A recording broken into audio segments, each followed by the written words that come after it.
iPadOS 26 was Apple's most ambitious iPad update in years, but now iPadOS 27 is taking a different approach, and it's all about doing the existing things better and faster. Hey GadInsiders, welcome to your Tech Hub. The headline is the same upgraded Siri AI that's coming to iPhone. It's a fully conversational AI assistant powered by Apple's foundation models and Gemini.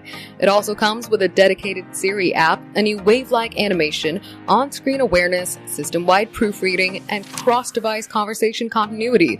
Like if you switch from your iPad to your iPhone in the middle of a conversation, Siri picks it up exactly where you left off. That alone feels like a meaningful quality of life upgrade for anyone who hooks across multiple Apple devices. One of iPadOS 26's most popular additions, the menu bar, now has an option to stay permanently on screen, so the need to swipe for it every time to use it is gone.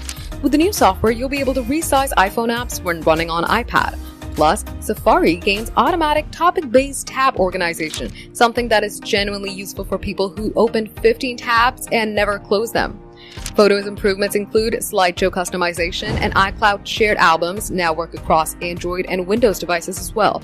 Search has also been rebuilt with upgraded intelligence for faster, more relevant results. Just like iOS 27, Apple isn't dropping any iPads from the iPadOS 27 compatibility list this year, and the beta is already available for developers, while the public beta arrives in July. For more updates, subscribe to GadInsider, like and share the video, and don't forget to press the bell icon so you never miss any update.